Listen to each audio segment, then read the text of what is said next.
ഗംഗാനദിയുടെ തീരത്തിരുന്ന പരീക്ഷിത്ത മഹാരാജാവ് ഭാഗവതം കേട്ടുകൊണ്ടേയിരിക്കുകയാണ്.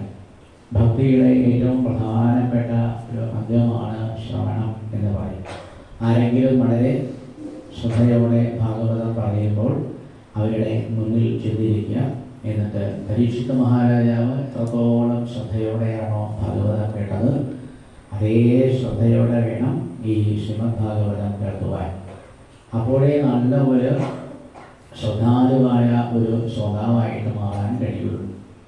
അങ്ങനെയാണെങ്കിൽ ശ്രീരാമചന്ദ്രന് ശേഷം എത്രയോ രാജാക്കന്മാർ നമ്മുടെ ഭാരതത്തിൻ്റെ പല ഭാഗത്തും രാജാക്കന്മാരായിരുന്നു. ഈ രാജാക്കന്മാരുടെ സഭകളിലൊക്കെ എല്ലാ ദിവസവും പാടിയിരുന്നത് സാക്ഷാൽ രഘുപതിയായിരുന്ന ഈ ശ്രീരാമചന്ദ്ര സ്വാമിയുടെ കഥകളാണ് എന്നാണ് ശ്രീ ശിവബ്രഹ്മർഷി പരീക്ഷിത്ത മഹാരാജാവിനോട് പിന്നീട് പറഞ്ഞത്. വളരെ ശ്രദ്ധയോടെയാണ് അദ്ദേഹം ആ കഥ കേട്ടത്. ശ്രീ ശിവബ്രഹ്മർഷി പറഞ്ഞു, ത്വയാ സീതാപതേഹേ മുഹു. മുഹു എന്ന് പറഞ്ഞാൽ വീണ്ടും വീണ്ടും എന്നർത്ഥം. സീതാപതിയായിരിക്കുന്ന ഈ ശ്രീരാമചന്ദ്രൻ്റെ കഥ അങ്ങ് എത്രയോ മഹാത്മാക്കളിൽ നിന്ന് എത്രയോ തവണ അല്ലയോ രാജാവെ അങ്ങ് കേട്ടിട്ടുണ്ട്. അതുകൊണ്ട് എനിക്ക് ആ കഥ പറയാതിരിക്കാൻ വയ്യ. കാരണം സൂര്യവംശത്തിലായിരുന്നു ഭഗവാൻ വന്ന് അവതരിച്ചത്. അതുകൊണ്ട് രാമായണ കഥയും പരീക്ഷത്തിനെ ശ്രീ ശിവബ്രഹ്മർഷി കേൾപ്പിക്കുന്നുണ്ട്. അതെങ്ങനെയാണ് കേൾപ്പിക്കുന്നത്? രാമായണത്തിലെ വളരെ പ്രധാനപ്പെട്ട കുറേ ഭാഗങ്ങൾ എടുത്തിട്ടാണ് ശ്രീ ശിവബ്രഹ്മർഷി ശ്രീരാമചരിതം വിസ്തരിച്ച് പറയണം. ഭൂമർത്ഥയെ ത്യക്തരാജ്യോ, ഭഗവാൻ ചെയ്ത ഏറ്റവും പ്രധാനപ്പെട്ട ഒരു കാര്യമാണ് രക്തരാജ്യനായി രാജ്യത്തെ ഉപേക്ഷിച്ചു എന്നാണ്. രാജ്യത്തെ ഭഗവാൻ ഉപേക്ഷിച്ചത് എങ്ങനെയാണ്? രാജ്യം ശ്രയം പ്രണയിന സുഹൃതോ നിവാസം തെക്വായയോ വനമസൂനിവ മുക്തസംഗ. അസൂനിവ മുക്തസംഗ. മുക്തസംഗനായിരിക്കുന്ന ഒരാൾ പ്രാണൻ, അപാനൻ, വ്യാനൻ, ഉദാനൻ, സമാനൻ ഇങ്ങനെയുള്ള 5 പ്രാണങ്ങളെ ഒരു പ്രത്യേക തരത്തിലാണ് ഉപേക്ഷിക്കുന്നത്. ഈ പഞ്ചപ്രാണങ്ങളെ എങ്ങനെയാണോ മുക്തസംഗനായ ഒരാൾ ഉപേക്ഷിക്കുന്നത് അതേപോലെ 5 കാര്യങ്ങളെയാണ് അല്ലയോ രാജാവെ സാക്ഷാൽ ഭഗവാൻ ശ്രീരാമചന്ദ്രനായിട്ട് ഉപേക്ഷിച്ചത്. ഏതെല്ലാമാണ് 5 കാര്യങ്ങൾ? ഒന്ന്, രാജ്യം. സ്വതവേ ഒരു രാജാവിന് രാജ്യത്തെ ഉപേക്ഷിക്കുക എന്ന് പറഞ്ഞാൽ വളരെ പ്രയാസമാണ്. പക്ഷേ വളരെ പ്രസന്നവദനായിട്ടാണ് ഭഗവാൻ രാജ്യത്തെ ഉപേക്ഷിച്ചത്.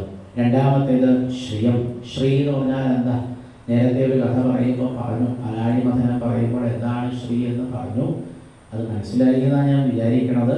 ഒരു രാജകൊട്ടാരത്തിൽ വളരെ പ്രത്യേകതയുള്ള മറ്റെവിടെയും ഇല്ലാത്ത നിരവധി സാധനങ്ങൾ ഉണ്ടാവും. അതിനെയാണ് സംസ്കൃതത്തിൽ ശ്രീ എന്ന് പറയുന്നത്.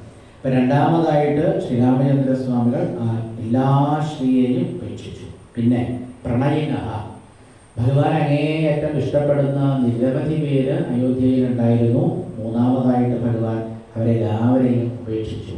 നാലാമതായിട്ട് സുഹൃത, ഭഗവാൻ എത്രയോ സുഹൃത്തുക്കൾ ഉണ്ടായിരുന്നു. നാലാമതായിട്ട് ഭഗവാൻ എല്ലാ സുഹൃത്തുക്കളെയും ഉപേക്ഷിച്ചു. പിന്നെ 5ാമതായിട്ട് നിവാസം, താൻ താമസിക്കുന്ന അതിഗംഭീരമായ കൊട്ടാരത്തെയും ഭഗവാൻ ഉപേക്ഷിച്ചു. ഇങ്ങനെ ആണ് 5 വളരെ പ്രയാസമുള്ള, ഉപേക്ഷിക്കാൻ വളരെ പ്രയാസമുള്ള 5 കാര്യങ്ങളെ ഉപേക്ഷിച്ചിട്ടാണ് ഭഗവാൻ നേരെ കാട്ടിലേക്ക് ചെന്നത്. അങ്ങനെ കാട്ടിൽ നിന്ന് ഏകദേശം 14 സംവത്സരം അങ്ങനെ നടക്കുന്ന സമയത്താണ് ഇവിടെ പറയുന്നു പത്മപദ്ഭ്യാം പ്രിയായാഹ. ഭഗവാന്റെ പാദപത്മത്തെ പറ്റിയാണ് എപ്പോഴും ശ്രീ ശിവബ്രഹ്മർഷി പറയാം. ശ്രീ ശിവബ്രഹ്മർഷിക്ക് ഭഗവാന്റെ കണ്ണുകൾ വർണ്ണിക്കുമ്പോഴോ അല്ലെങ്കിൽ ഭഗവാന്റെ കൈകൾ വർണ്ണിക്കുമ്പോഴോ അല്ലെങ്കിൽ ഭഗവാന്റെ ഉദരത്തെ വർണ്ണിക്കുമ്പോഴോ ഒന്നുമില്ലാത്ത ഒരു രസമാണ് ഭഗവാന്റെ പാദത്തെ വർണ്ണിക്കുമ്പോൾ. അത് ഏത് ശ്ലോകത്തിലും ഭാഗവതത്തിൽ അങ്ങനെയാണ്. ഭഗവാന്റെ പാദത്തെ പറ്റി ഇവിടെ എന്താ പറയുന്നത്? പത്മപദ്ഭ്യാം പ്രിയായാഹ. പത്മം എന്ന് പറഞ്ഞാൽ താമരപ്പൂവ് എന്നാണ് അർത്ഥം. ഭഗവാന്റെ ശ്രീരാമചന്ദ്രൻ്റെ 2 പാദങ്ങളും നല്ല താമരപ്പൂ പോലെയായിരുന്നു.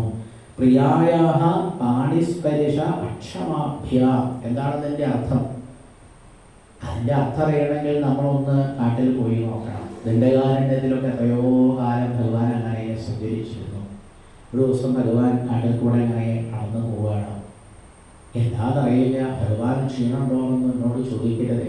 എപ്പോഴും ബ്രഹ്മാനന്ദം അനുഭവിക്കുന്ന ഭഗവാന് ക്ഷീണമുണ്ടോ എനിക്കറിയില്ല. ഭഗവാൻ അവിടെ വലിയ ഒരു മരത്തിൻ്റെ താഴെയിരുന്നു. എന്നിട്ട് ലക്ഷ്മണൻ കുറേ ദൂരെ രണ്ടുപേരെയും രക്ഷിക്കാൻ വേണ്ടി അമ്പും വില്ലോ എടുത്ത് കുറേ ദൂരെ മാറി നിൽക്കുകയാണ്. എല്ലാ ഭാഗത്തേക്കും കണ്ണുകളാണ്, കിഴക്കോട്ടും തെക്കോട്ടും വടക്കോട്ടും മുകളിലേക്കും താഴത്തേക്കും. കാരണം സാക്ഷാൽ ശ്രീരാമചന്ദ്രൻ സികാസമേതനായിട്ട് അവിടെ ഇരിക്കുകയാണ്. അവർക്ക് രണ്ടുപേർക്കും ഒരു പോറൽ പോലും ഏൽക്കരുത് എന്ന് കരുതി ഒരു ക്ഷാത്ര വീര്യത്തോടുകൂടി എല്ലാ ദിക്കുകളിലേക്കും ശ്രദ്ധിച്ച് രക്ഷിപുരുഷനായിട്ട് കുറേ ദൂരെ ലക്ഷ്മണൻ നിൽക്കുന്നു. ഭഗവാൻ പറഞ്ഞു, സീത എന്താ അറിയില്ല, വല്ലാത്തൊരു കാലിനെന്തോ ഒരു വേദന. അയ്യോ അയ്യപുത്രനോ, എങ്കിലൊരു കാര്യം ചെയ്യുള്ളൂ, അങ്ങയുടെ 2 തൃപ്പാദങ്ങളും എൻ്റെ മടിയിലേക്ക് വെച്ചോളൂ, കിടന്നോളൂ. ആ മരത്തിൻ്റെ ചുവട്ടിൽ ഭഗവാൻ ഒന്നിങ്ങനെ തലചായ്ച്ചു കിടന്നു. എന്നിട്ട് ശ്രീശോബ്രഹ്മർഷി പറയാണ്, പ്രിയായാഹ പാണിസ്പരിശ അക്ഷമാഭ്യ. ഭഗവാൻ തൻ്റെ 2 തൃപ്പാദങ്ങളും സീതാദേവിയുടെ മടിയിലേക്ക് എടുത്തു വെച്ചു. സീതാദേവിയുടെ കൈ എങ്ങനെയുള്ളതാണ്? അതുപോലെ ധമരപ്പൂ പോലെയുള്ള കൈകളാണ് ആ സീതാദേവിയുടെ കൈകൾ, മൃദുലങ്ങളാണ്. പക്ഷേ സീതാദേവി ആ ഭഗവാന്റെ പാദങ്ങളൊന്നുമല്ലേ തൊട്ട് തടവണം എന്നാണ് വിചാരിച്ചത്. പക്ഷേ പാണിസ്പദേശ അക്ഷമാഭ്യ, ഭഗവാന്റെ തൃപാദങ്ങളുടെ മൃദുലത കണ്ടപ്പോൾ, അതിൻ്റെ മനോഹാരിത കണ്ടപ്പോൾ സീതാദേവിക്ക് എന്തൊരു ഭംഗിയാ ഭഗവാന്റെ പാദം കാണാനല്ലേ. അവിടെ വജ്രം, അങ്കുശം, ധ്വജം, സരോരുഹം മുതലായ നിരവധി രേഖകൾ ഭഗവാന്റെ പാദങ്ങളിൽ സീതാദേവി കണ്ടു. തൻ്റെ കൈകൊണ്ട് ഭഗവാന്റെ പാദങ്ങളൊന്നിങ്ങനെ തൊട്ട് തലോടിയാൽ ഭഗവാന്റെ പാദങ്ങൾക്ക് വേദനയാവുമോ എന്ന് ആർക്ക് തോന്നി? മനസ്സിലാവണില്ല അല്ലേ? ഇതൊന്നും നമ്മളെപ്പോലുള്ള സാധാരണക്കാർക്ക് രാമായണം വായിച്ചാലോ എന്തൊക്കെ കേട്ടാലും നമുക്കൊക്കെ മനസ്സിലാക്കാൻ പ്രയാസമായിരിക്കും. അതാണ് ഭാഗവതം അത്ര പെട്ടെന്ന് മനസ്സിലാവില്ല എന്ന് പറയണം.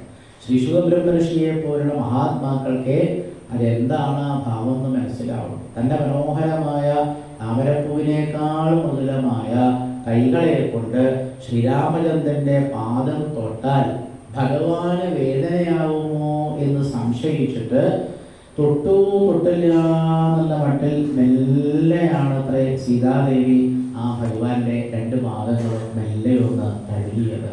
അപ്പോൾ ആ ഭഗവാന്റെ പാദങ്ങൾക്ക് എത്ര മഹിമയുണ്ടല്ലേ. അങ്ങനെയുള്ള ആ പാദങ്ങളുമായിട്ടാണ് അല്ലയോ പരീക്ഷിത്തെ കാട്ടിൽ കൂടെ ഭഗവാൻ സഞ്ചരിച്ചത്. അവിടെ ദണ്ഡകാരണ്യം എന്ന് വെച്ചാൽ രാമായണം വായിച്ചാൽ വാൽമീകി രാമായണം വേണം നമ്മൾ വായിക്കാൻ. മലയാളികൾ സ്വതവേ തുച്ഛതാചാര്യൻ എഴുതിയിരിക്കുന്ന കഥയമമ കഥകളതി സാദരം കാകുസ്ഥലീലകൾ കേട്ടാൽ മതിവര. ആ കിളിമകളെ കൊണ്ട് ചൊല്ലിച്ച ആ കിളിപ്പാട്ട് രാമായണമാണ് മലയാളികൾക്ക്. ആ ശീലുകളായിരിക്കും കൂടുതൽ പരിചയം. പക്ഷേ നമ്മൾ വായിക്കേണ്ടത്, അത് വായിച്ചോളും നല്ലതാണ്, പക്ഷേ അതേപോലെ തന്നെ നമ്മൾ വാൽമീകിയുടെ രാമായണം കൂടി വായിക്കണം. വാൽമീകി രാമായണം പാടുമ്പോൾ ആരോ ഒരാൾ അദ്ദേഹത്തെ പറ്റി പറഞ്ഞു, പൂജന്തം രാമ രാമേരി മധുരം മധുരാക്ഷരം ആരുഹ്യ കവിതാശാഖാം വന്ദേ വാൽമീകി കോകിലം. മനോഹരമായ ഒരു കവിതയാണല്ലേ. വാൽമീകിയെ പറ്റി ഒരു മഹാനുഭാവൻ എഴുതിയതാണ് വന്ദേ വാൽമീകി കോകിലം. ഒരു കോകിലത്തെ പോലെ കൂജന്തം രാമ രാമേതി, രാമ രാമ എന്നുള്ള മധുരോദാരമായ ആ ശബ്ദം പാടിക്കൊണ്ടിരിക്കുന്ന വാൽമീകിയാകുന്ന കോകിലമാണ് നമുക്ക് ശരിക്കും രാമായണം പാടിത്തുന്നത്. 24,000-ഓളം ശ്ലോകങ്ങളിൽ എഴുതിയിരിക്കുന്ന ആ രാമായണം വായിക്കുമ്പോൾ ആരുടെ കണ്ണുകളാ ഇറങ്ങാവാതിരിക്കുകയല്ലേ. ഏത് ഭാഗമെടുത്ത് വായിച്ചാലും ഏത് സത്യമെടുത്ത് വായിച്ചാലും നമ്മുടെ മനസ്സ് രാമരസം കൊണ്ട് നിറയും. അത്ര മനോഹരമായിട്ടാണ് വാൽമീകി ആ രാമായണം എഴുതിയത്. അപ്പം അതിൽ പറയുന്നുണ്ട്, ദണ്ഡകാരണ്യത്തിൻ്റെ അതിഗംഭീരമായ വർണ്ണനയുണ്ട്. അവിടെയുള്ള ഘോരങ്ങളായിരിക്കുന്ന മൃഗങ്ങൾ, നടക്കാനുള്ള ബുദ്ധിമുട്ടുകൾ എല്ലാം തന്നെ വാൽമീകി രാമായണത്തിൽ എഴുതി വെച്ചിട്ടുണ്ട്. എന്നിട്ട് മാണിസ്പരിഷക്ഷമാഭ്യാം മൃജിതപഥരുജോരോ ഹരീന്ദ്രാനുജാഭ്യാം ഇങ്ങനെ ദണ്ഡകാരണ്യത്തിലാണ് ഭഗവാൻ ഇത്രയും മൃദുവായിരിക്കുന്ന തൻ്റെ പാദങ്ങൾ ഉപയോഗിച്ച് സഞ്ചരിച്ചത്. അങ്ങനെ ഭഗവാന്റെ ആ സഞ്ചാരത്തിൻ്റെ ഇടയിലാണ് സീതാദേവിയെ ഭഗവാൻ നഷ്ടപ്പെട്ടു. ആ സീതാദേവിയെ നഷ്ടപ്പെട്ട് കാലം മുഴുവനും ഭഗവാൻ സീതയെ സീതയെ സീതയെ എന്ന് പറഞ്ഞങ്ങനെ സഞ്ചരിച്ചു. വാസ്തവത്തിൽ ഭഗവാന് ദുഃഖമുണ്ടോ എന്ന് ചോദിച്ചാൽ ശ്രീശോ ബ്രഹ്മർഷി അതിന് മറുപടി പറയുന്നുണ്ട് ഭാഗവതത്തിൽ. വാസ്തവത്തിൽ ഭഗവാൻ ബ്രഹ്മമാണ്. ബ്രഹ്മത്തിന് അങ്ങനെ ദുഃഖങ്ങളൊന്നും ബാധിക്കില്ല. പിന്നെ എന്തിനാ ഭഗവാൻ ഭൂമിയിൽ വന്ന് ആ സീതാവിരഹമൊക്കെ ഇങ്ങനെ അഭിനയിച്ചത്?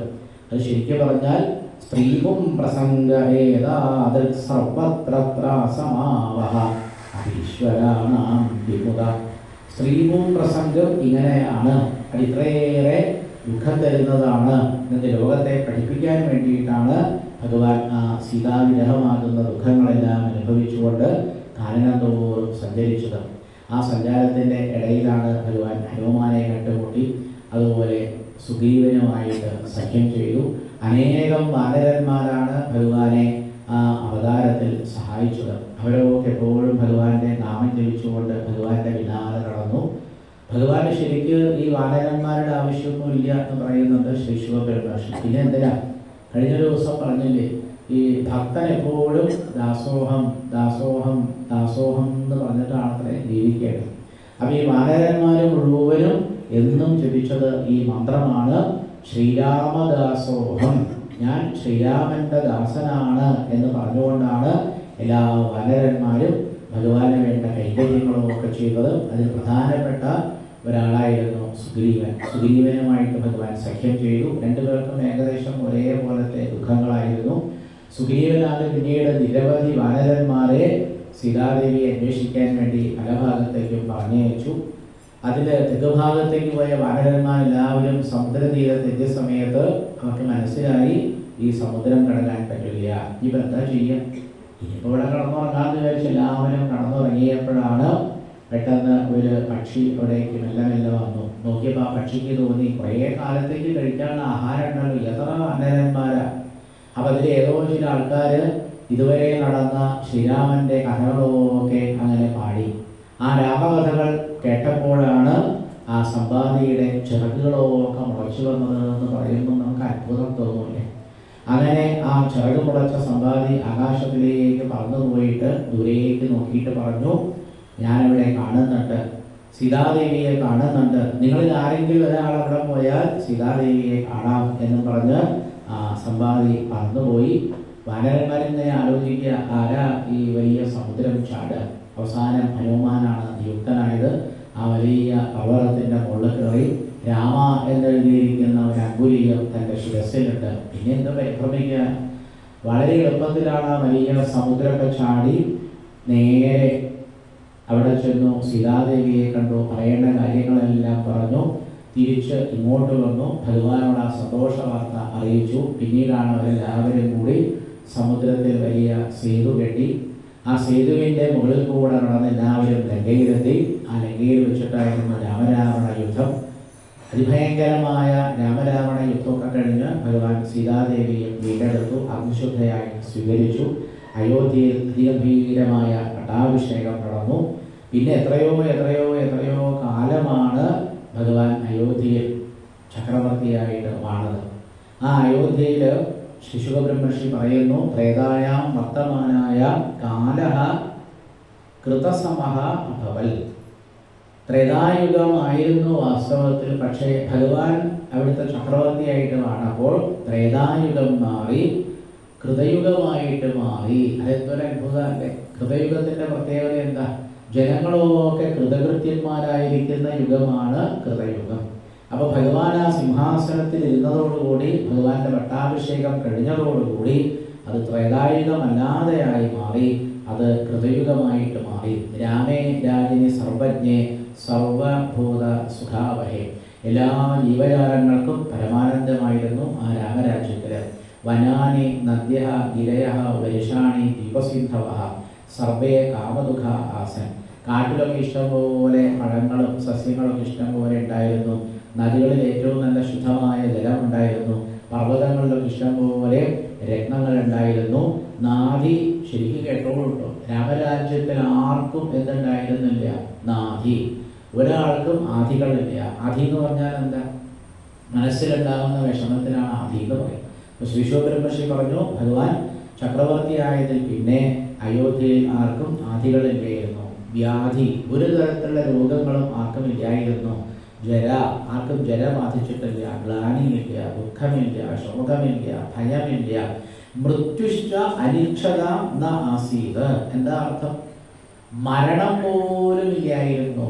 അപ്പൊ അയോധ്യയിൽ താമസിക്കുന്ന പ്രജകളൊക്കെ അവനവൻ വിചാരിക്കണം, ഇനി മതിയിട്ടോ ജീവിതം, ഞാൻ മരിക്കാൻ തയ്യാറാണ് എന്ന് വല്ലവരും വിചാരിച്ചാൽ അങ്ങനെയുള്ളവർ മാത്രമാണ് അത്രേ എവിടെ മരിക്കുക? അയോധ്യയിൽ മരിക്കുക. ഇപ്പൊ ബാക്കിയുള്ളവർക്കൊക്കെ നല്ല ചെറുപ്പം, ഒരാൾക്കും വാർദ്ധക്യമില്ല, എല്ലാവരും പരമാനന്ദമായിട്ട് ജീവിച്ചു. മരണം പോലും ഇവിടേക്ക് അങ്ങനെ പ്രവേശിച്ചിരുന്നില്ല. ഏകപത്നി വ്രതധരനായി ഭഗവാൻ എത്രയോ കാലം സ്വധർമ്മത്തെ ശിക്ഷയൻ സ്വയം ആചരൻ. അതാണ് രാമായണത്തിലെ ഏറ്റവും പ്രധാനപ്പെട്ട ഒരു ആശയം. ശിക്ഷയൻ എന്ന് പറഞ്ഞാൽ എന്താ? ശിക്ഷ എന്ന് പറഞ്ഞാൽ എന്താ അർത്ഥം? ശിക്ഷ എന്ന് പറഞ്ഞാൽ വിദ്യാഭ്യാസം എന്നാണ് അതിൻ്റെ അർത്ഥം. നമ്മൾ വിചാരിക്കുന്ന അർത്ഥമല്ല. മലയാളിക്ക് ശിക്ഷ എന്ന് പറഞ്ഞാൽ എന്താ അർത്ഥം? പണിഷ്മെന്റ് എന്ന് പറയുന്ന ഇംഗ്ലീഷ് വാക്കിൻ്റെ അർത്ഥമാണല്ലോ മലയാളിക്ക് ശിക്ഷ എന്ന് പറഞ്ഞത്.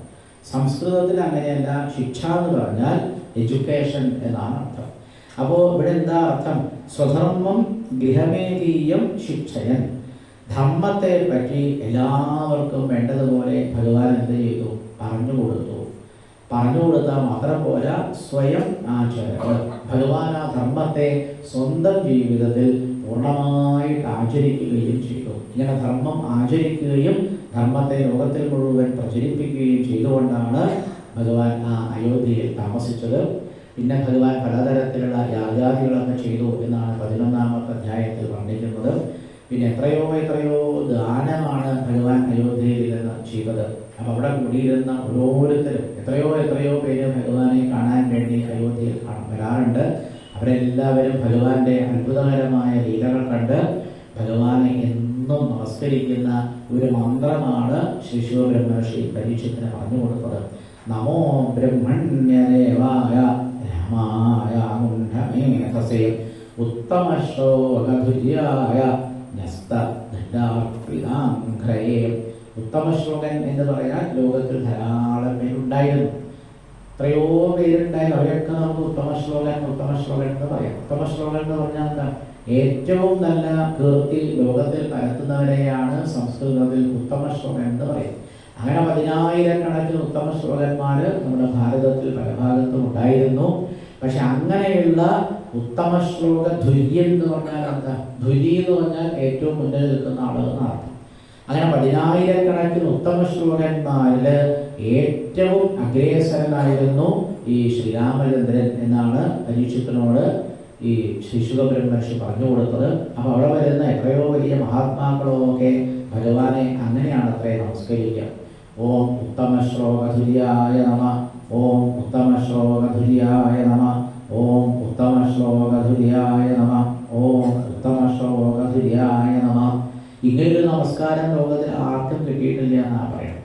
ന്യസ്തദണ്ഡാർപ്പിതാംഘ്രയേ, എല്ലാ തരത്തിലുള്ള ദണ്ഡങ്ങളെയും ഉപേക്ഷിച്ചുകൊണ്ട് ഭഗവാൻ എത്രയോ കാലം ജീവിച്ചു. അങ്ങനെ ഇരിക്കെ ഒരു ദിവസം കഥാച്ചിൽ ഒരിക്കലും ഭഗവാന് തോന്നി ലോകത്തിൽ ജനങ്ങളൊക്കെ എന്താണ് ചിന്തിക്കുന്നതെന്ന് അറിയാൻ വേണ്ടി അങ്ങനെ രാത്രി അങ്ങനെ ഭഗവാൻ മറ്റുള്ളവരെ ഒന്നും മനസ്സിലാക്കാത്ത രീതിയിൽ സഞ്ചരിക്കുകയായിരുന്നു. അപ്പോൾ ഏതോ ഒരു വീട്ടിൽ നിന്ന് ഒരാൾ തൻ്റെ ഭാര്യയെ ഉദ്ദേശിച്ച് എന്തോ ഒന്ന് പറഞ്ഞു. എന്താ പറഞ്ഞത്? നാഹം വിഭവമേ ത്വാം തുഷ്ടാമസതി പരവേഷ്മക. വേഷ്മ എന്ന് പറഞ്ഞാൽ എന്താ അർത്ഥം? വേഷ്മ എന്ന് പറഞ്ഞാൽ വീട് എന്നർത്ഥം. പരവേഷ്മ പറഞ്ഞാൽ അന്യഗ്രഹം എന്നർത്ഥം. നീ അന്യഗ്രഹത്തിൽ പാർത്തവളാണ്, അതുകൊണ്ട് ഞാൻ നിന്നെ സ്വീകരിക്കുകയില്ല. സ്ത്രീലോഭിയായിരിക്കുന്ന രാമൻ ചിലപ്പോൾ സ്വീകരിച്ചു എന്ന് വരും, പക്ഷേ ഞാൻ നിന്നെ സ്വീകരിക്കില്ല. ഇങ്ങനെ എത്രയെത്രയോ മുഖങ്ങളിൽ നിന്ന് രാത്രി സമയത്ത് ഭഗവാൻ ചില വാക്കുകളോ ഒക്കെ കേട്ടപ്പോൾ ധർമ്മത്തിൻ്റെ മൂർത്തിയായ ഭഗവാൻ ഇരുന്ന് ആലോചിച്ചു, ഇനി ആകെ ചെയ്യാൻ പറ്റുന്നത് എന്താ? സീതയെ ഉപേക്ഷിക്കുക മാത്രം. അങ്ങനെ ഭഗവാൻ സീതാദേവിയെ ഉപേക്ഷിച്ചു. പിന്നീട് ഭഗവാൻ വീണ്ടും സീതാദേവിയെ സ്വീകരിക്കാനൊക്കെ ഒരു പരിശ്രമം നടത്തി. പക്ഷേ ആ പരിശ്രമവും വിപുലമായി. ഇവിടെ ശ്രീ ശുകബ്രഹ്മർഷി കഥകളൊക്കെ പറയുമ്പോൾ പറയുകയാണ്, യസ്യാമലം നൃപസദസ്സു യശോധുനാ വിഗായന്തി അഖഘ്നമുഷയോ ദീപേന്ദ്രപട്ടം തം നാഗപാല വസുമാലനിലയിടയുഷ്ടപാദ അംബുജം രഘുപതിം ശരണം പ്രപദ്യേ. ഈ ഭഗവാന്റെ അമലമായിരിക്കുന്ന യശസ്സാണ് എത്രയോ എത്രയോ രാജാക്കന്മാർ പിന്നീട് അവരുടെ രാജകൊട്ടാരങ്ങളിലൊക്കെ ഇരുന്ന് പാടിയത്. അങ്ങനെയുള്ള രഘുപതിയെ ഞാൻ ശരണം പ്രാപിക്കുന്നു എന്ന് പറഞ്ഞാണ് പിന്നീട് ചന്ദ്രവംശത്തിലെ അനേകം രാജാക്കന്മാരുടെ കഥകൾ പറഞ്ഞു. ചന്ദ്രവംശത്തിലെ ആദ്യത്തെ രാജാവ് ചന്ദ്രനായിരുന്നു. ആ ചന്ദ്രൻ്റെ കഥയാണ് ആദ്യം വർണ്ണിച്ചത്. പിന്നീട് അദ്ദേഹത്തിൻ്റെ വംശാവലികളെ പറ്റിയൊക്കെ പറഞ്ഞു. അതിൽ എത്രയോ എത്രയോ ധർമ്മിഷ്ഠന്മാരായ രാജാക്കന്മാരുണ്ടായിരുന്നു. ആ രാജവംശത്തെ വർണ്ണിക്കുമ്പോഴാണ് ജമദഗ്നിയുടെ കഥ ശ്രീ ശിവബ്രഹ്മർഷി പറഞ്ഞു. ആ ജമദഗ്നിയുടെ പുത്രനായിട്ട് ഭഗവാൻ രാമനായിട്ട് അവതരിച്ചു എന്ന് പറഞ്ഞ് പരശുരാമൻ്റെ കഥയാണ് പിന്നെ 2 അധ്യായത്തിൽ വളരെ സംഗ്രഹിച്ചു പറയണം. എത്രയോ പുരാണങ്ങളിൽ ഈ പരശുരാമ ചരിതം വർണ്ണിക്കുന്നുണ്ട്. ഭാഗവതത്തിൽ കേവലം 2 അധ്യായങ്ങളിലാണ് ആ കഥ ചുരുക്കി പറയുന്നത്. ഏകദേശം ഒരു 14 വയസ്സായപ്പോഴേക്ക് തന്നെ പരശുരാമൻ എല്ലാ തരത്തിലുള്ള വേദങ്ങളും വേദാന്തങ്ങളും ശാസ്ത്രങ്ങളും ഉപനിഷത്തുകളും എല്ലാം തന്നെ പഠിച്ചു കഴിഞ്ഞു. ശിവനായിരുന്നു പ്രധാനപ്പെട്ട ഗുരു. ആ ശിവനാകുന്ന ഗുരുനാഥൻ ഒരു ദിവസം ഒരു മഴു കയ്യിൽ കൊടുത്തു. ഇത് കയ്യിൽ വെച്ചോളാൻ പറഞ്ഞു. അങ്ങനെ മഴുവായിട്ട് നടക്കുന്നത് കൊണ്ടാണ് മലയാളികളായ നമ്മളൊക്കെ അദ്ദേഹത്തെ പരശുരാമൻ പരശുരാമൻ അങ്ങനെയാണ് പറയാറ്. പക്ഷെ അങ്ങനെ ഒരു പേര് ഭാഗവതത്തിലില്ല. പരശുരാമൻ എന്നൊരു പേര് ഭാഗവതത്തിൽ കാണില്ല, നാരായണീയത്തിലും കാണില്ല. രാമഹ രാമഹ രാമഹ എന്ന് മാത്രമേ കാണൂ. പരശു പറഞ്ഞാൽ മഴു. അപ്പോൾ നമ്മളൊക്കെ എപ്പോഴും പറയാം പരശുരാമൻ പരശുരാമൻ എന്നാണ്. അങ്ങനെ ആ പരശു ഒരിക്കൽ അദ്ദേഹം എന്ത് ചെയ്തു, കയ്യിലെടുത്തു, നേരെ പോയി. അപ്പോൾ തോന്നി ഏതായാലും ഗുരുവിനെ കാണാമെന്ന് വിചാരിച്ചു നേരെ ചെന്നു, കൈലാസത്തിൽ ചെന്നു. അപ്പം അന്ന് പാർവതീ പരമേശ്വരന്മാരകത്ത് ഇങ്ങനെ വിശ്രമിക്കുകയായിരുന്നു. ഗണപതിയോട് പറഞ്ഞു, ഉണ്ണി ഇവിടെ കാവലിരിക്കണം, ആര് വന്നാലും അകത്തേക്ക് കയറണ്ടാന്ന് പറഞ്ഞു. ഓ ആരെ ആവാമെന്നും പറഞ്ഞ് കുംഭയം കുലുക്കി ഗണപതി അവിടെ ഗോപുരദ്വാരത്തിൽ നിൽക്കുകയാണ്. അപ്പോഴാണ് ആരുടെ വരവ്? പരശുരാമൻ്റെ വരവ്. പരശുരാമൻ പറഞ്ഞു, പോകട്ടെ ഞാൻ വിടില്ല കടന്നുകൂടാക്ഷി വക്രവൃത്തി തുടരുന്നതു രാമനോടോ ഏവം വഴക്കു മുറുകിദ്വിജദേവതമ്പിൽ പാരം വലഞ്ഞു പിടിയും വലയും തുടങ്ങി. പിന്നെ 2 ആളും കൂടി അവിടെ വെച്ചിട്ട് ഗണപതി പറഞ്ഞു, ഞാൻ ഒരാളെയും അകത്തേക്ക് കടത്തിവിടില്ല. ചോദിച്ചു ഗണപതി, എന്തിത്ര വെമ്പലിഹതെല്ലിട നിൽക്കൂ താതനന്തപുരേ കിമപി വിശ്രമമേൽക്കയത്രേ. ചന്തത്തിലേവമുര ചെയ്തു ഗണേശൻ അപ്പോൾ തൻ തമ്പിയായി കരുതുമാ ദുരനെ തടുത്താൾ. രാമനും വിട്ടില്ല. എല്ലായ്പ്പോഴും പ്രണത ശിഷ്യനു ദേശികങ്ങൾ ചെല്ലാം സ്ഥലം സമയമെന്നിവ നോക്കിടേണ്ട നില്ലായിക. ഇങ്ങനെ ഗണപതിയും രാമനും കൂടി ആ കൈലാസത്തിലെ ഗോപുരത്തിൽ വെച്ച് വഴക്കായി. ഗണപതി പറഞ്ഞു, ഞാൻ കടത്തിവിടില്ല. രാമൻ പറഞ്ഞു, ഞാൻ അകത്തേക്ക് പോകും. എന്താ ചെയ്യരുത്, രസമുള്ള കഥയാണ്. അവസാനം എന്തായി? ഗണപതി വിചാരിച്ചു ആ തുമ്പിക്കൈ കൊണ്ട് ഇവനെ പിടിക്കാം. ആ തുമ്പിക്കൈ കൊണ്ട് രാമനെ ഒന്നായിട്ട് ചുറ്റി പിടിച്ച് ഒറ്റയേറ്. ഫിസിക്സ് പഠിക്കണ കാലത്താണ് ഞാനിത് ശരിക്കും ചിന്തിച്ചത് കേട്ടോ. കാരണം ഒരു വസ്തുവിനെ മുകളിലേക്ക് വലിച്ചെറിഞ്ഞാൽ അതെങ്ങനെയാണ് താഴത്തേക്ക് പതിക്കുന്നത്, അതിൻ്റെ വേഗത, ഇതെല്ലാം ആ ഫിസിക്സിൻ്റെ മാഷിനോട് ഇങ്ങനെ പറഞ്ഞു തരുമ്പോൾ എൻ്റെ മനസ്സ് മുഴുവനും ഈ ഗണപതി രാമനെ മുകളിലേക്ക് വലിച്ചെറിഞ്ഞ ഒരു കഥയായിരുന്നു. നല്ല രസമാണല്ലേ. നേരെ രാമനെന്താ കുറേ മുകളിലേക്ക് അങ്ങോട്ട് പോയി. എന്നിട്ട് താഴെ ഗണപതി ഇങ്ങനെ കൊമ്പുമായിട്ട് ഇങ്ങനെ നിൽക്കുകയാണ്. പ്രിയപ്പെട്ട വീണാലും അവനെ പുറത്ത് പിടിക്കും. ആലോചിച്ചിരിക്കാൻ നേരമില്ല. പരശുരാമൻ മുകളിൽ നിന്ന് താഴത്തേക്ക് പതിക്കുകയാണ്. നമുക്ക് കഥ പറയാൻ നേരണ്ട്, രാമന് ചിന്തിക്കാൻ പോലും സമയമില്ല. എന്നിട്ടാണ് ആ പരശു ഒന്ന് ആ ഗണപതിയുടെ കൊമ്പിൽ പ്രയോഗിച്ചു. കൊമ്പ് മുറിഞ്ഞു. തലയിൽ നിന്ന് ചോരങ്ങൊലിച്ച് അന്ന് ഗണപതി ഒരു കരച്ചിൽ കരഞ്ഞിട്ടുണ്ട്. ആരാ ആദ്യം ഓടി വന്നത്? അമ്മയാണ്. ചോദിക്കാറില്ല. അമ്മ വന്നപ്പോൾ എന്താണ് ഇവിടെ കഥ? അയ്യോ, തൻ്റെ പൊന്നുണ്ണിയുണ്ട്, തലമണ്ടൊക്കെ പൊട്ടി ചോര ഒലിപ്പിച്ച് എന്തൊരു നിലവിളിക്കണമെന്ന് അറിയും. എന്നിട്ട് ഉടനെ തോഴിമാരെ വിട്ടു. കൈലാസത്തിൽ ഇഷ്ടം പോലെ മരുന്നുണ്ട്. ആ പക്ഷികളൊക്കെ കൊണ്ടുവന്നു, മരുന്നൊക്കെ വെച്ചു. ഉണ്ണി ലേശം കഴിഞ്ഞപ്പോൾ അങ്ങനെ കണ്ടില്ലേ കുട്ടികൾ കരയുന്നത്, അമ്മയുടെ മടിയിൽ ഇങ്ങനെ കരയുക. ഈ ബഹളമൊക്കെ കഴിഞ്ഞു ഇത്തിരി ശാന്തമായപ്പോഴാണ് ആരുടെ വരവ്? അകത്തുനിന്ന് പരമേശ്വരൻ മെല്ലെ വന്നു. എന്താ ഇവിടെ വിശേഷം? അന്നൊക്കെ ഒരു ദേഷ്യം വന്നിരുന്നു അത്രേ. എന്നിട്ട് പാർവതി ചോദിച്ചു എന്നൊക്കെ കവി എഴുതി വെച്ചിട്ടുണ്ട്. എന്താ കിട്ടിയില്ലയോ ദക്ഷിണ വേണ്ടോളം എന്നൊക്കെ ചോദിച്ചു അത്രേ. അങ്ങല്ലേ മഴ കൊടുത്തത്? ഈ മഴ കൊടുത്തിട്ട് ഇപ്പൊ നല്ലതുപോലെ ദക്ഷിണ കിട്ടിയില്ലേ എന്നൊക്കെ ചോദിച്ച് അന്നങ്ങനെ ദേഷ്യം പിടിച്ച് പാർവതി തൻ്റെ ഭർത്താവിനെ ഒരു നോട്ടം നോക്കിയിരുന്നു എന്നൊക്കെ കഥയുണ്ടല്ലേ. നമ്മുടെ ഭാഗവതം, മഹാഭാരതം, ഇതര പുരാണങ്ങള്, ഇതിലൊക്കെയുള്ള എത്രയെത്രയോ കഥകൾ മലയാളികളായ കവികളുടെ കയ്യിൽ കിട്ടിയപ്പോൾ അവരിത്തിരി ഭാവനയും കൂടി ചേർത്ത് മലയാളികളായ നമുക്കൊക്കെ വേണ്ടി എത്ര കഥകളാ പറഞ്ഞു തന്നതല്ലേ. അപ്പം ഇങ്ങനെ പരശുരാമന്റെ കഥകൾ അങ്ങനെയാണത്ര. ഈ ഗണപതി ഏകദന്തം മഹാകായം, മഹാകായനാണെങ്കിലും ഏകദന്തനായി മാറിയത് ഇങ്ങനെയാണ് എന്നൊക്കെ കഥകൾ പറയാറുണ്ട്. ഏതായാലും പരശുരാമൻ പല അത്ഭുതങ്ങളും ചെയ്തിരുന്നു. ഒരു പശുവിൻ്റെ പേരിലാണ് കാർത്തവീര്യാർജുനുമായിട്ട് അതിഭയങ്കരമായ യുദ്ധമുണ്ടായി. അങ്ങനെ ആ കാർത്തവീര്യാർജുനെയും ഭഗവാൻ ആ യുദ്ധത്തിൽ ഒറ്റയ്ക്ക് ചെന്ന് നിഗ്രഹിച്ചു. അത് കഴിഞ്ഞ് തിരിച്ചു വന്നു. ഒരിക്കൽ തൻ്റെ അച്ഛനെ വെട്ടിക്കൊന്നപ്പോൾ അച്ഛനെയും ജീവിപ്പിച്ചു. പിന്നീട് ലോകം മുഴുവനും എത്രയോ സമയം പ്രദക്ഷിണം വെച്ച് ഭൂമിയിലുണ്ടായിരുന്ന എത്രയോ ദുഷ്ടന്മാരെയൊക്കെ നിഗ്രഹിച്ച് ഒരുപാട് യുദ്ധങ്ങളിൽ നിന്ന് തനിക്ക് കിട്ടിയ ഭൂമി മുഴുവനും എല്ലാവർക്കും ദാനം ചെയ്ത് അവസാനം ആ ഭഗവാൻ നേരെ തപസ് ചെയ്യാൻ വേണ്ടി പോയി. ഇന്നും അവിടെ ഉണ്ട് എന്നാണ് ശ്രീ ശിവബ്രഹ്മർഷി പരീക്ഷത്തിനോട് പറഞ്ഞു കൊടുക്കുന്നത്. ഈ പരശുരാമൻ എവിടേക്കും പോയിട്ടില്ല. എവിടെയാണുള്ളത്? ആസ്തേ. എവിടെ? മഹേന്ദ്രപർവ്വതത്തിൽ ഇപ്പോഴും ഭഗവാൻ ആസ്തേ എന്ന് പറഞ്ഞാൽ അവിടെ തപസ് ചെയ്തുകൊണ്ടിരിക്കുകയാണ്. ഇങ്ങനെ ചന്ദ്രവംശത്തിലെ ഭഗവാൻ പരശുരാമനായിട്ട് അവതരിച്ച കഥയും ഭാഗവതത്തിൽ വളരെ സംഗ്രഹിച്ച് പറയുന്നുണ്ട്. പിന്നെ ഞാനിങ്ങനെ പേജ് മറക്കിയാട്ടോ, കാരണം ഞാൻ വാച്ചിലേക്ക് നോക്കണ്ട, ഭാഗവതത്തിലേക്ക് നോക്കണ്ട, എന്തൊക്കെ ചെയ്യണമെന്ന് അറിയാതെ എല്ലാ ആചാര്യന്മാരും വളരെ ബുദ്ധിമുട്ടുന്നൊരു സമയമാണ് ഈ സമയം. കാരണം നവമസ്കന്ധത്തിൽ എത്ര കഥകളാണ്. യയാതിയുടെ കഥയുണ്ട്, യദുവിൻ്റെ കഥയുണ്ട്, മുരുവിൻ്റെ കഥയുണ്ട്, ബുദ്ധിയുടെ കഥയുണ്ട്, വണ്ടവന്മാരുടെ കഥയുണ്ട്, ദുഷ്യന്ത മഹാരാജാവിൻ്റെ കഥയുണ്ട്, ശകുന്തളയെ നിന്നെ ഓർമ്മ വരുന്നൊക്കെ ഏത് മലയാളിക്കും അറിയാമല്ലേ. അതാണ് വളരെ പ്രസിദ്ധമായിരിക്കുന്ന ശാകുന്തളം എന്ന് പറയുന്ന കഥ. ആ ശാകുന്തളം എന്ന കഥയും ഭാഗവതത്തിൽ വർണ്ണിച്ചിട്ടുണ്ട്. ഭരതന്റെ കഥ വർണ്ണിച്ചിട്ടുണ്ട്.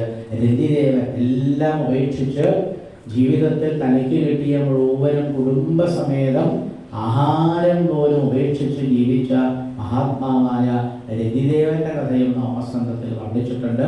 അങ്ങനെ സൂര്യവംശത്തിലെയും ചന്ദ്രവംശത്തിലെയും പറഞ്ഞാൽ തീരാത്ത അത്രയും രാജാക്കന്മാരുടെ കഥകളൊക്കെ വർണ്ണിച്ച് പാണ്ഡവന്മാരുടെ കഥയൊക്കെ പറഞ്ഞ് ആ പാണ്ഡവന്മാർ ജീവിച്ചിരിക്കുന്ന കാലത്താണ് സാക്ഷാൽ ശ്രീകൃഷ്ണ ഭഗവാൻ ഭൂമിയിൽ വന്ന് അവതരിച്ചത് എന്ന് പറഞ്ഞ് ശ്രീകൃഷ്ണാവതാര കഥകളൊക്കെ വളരെ ചുരുക്കി ആ നവമസ്കന്ധത്തിൻ്റെ അവസാനത്തിൽ പറഞ്ഞിട്ടാണ് ആ നവമസ്കന്ധം പൂർത്തിയാക്കുന്നത്. പിന്നീട് നമ്മൾ ദശമസ്കന്ധത്തിലേക്ക് മെല്ലെ ഒന്ന് പ്രവേശിച്ചു. ഈ ദശമസ്കന്ധത്തിലാണ് 90 അധ്യായങ്ങളെ കൊണ്ട് വളരെ വിസ്തരിച്ചാണ് ഇനി നമ്മൾ കേൾക്കുന്നത്. മുഴുവനും ശ്രീകൃഷ്ണ ഭഗവാന്റെ ലീലകളാണ്.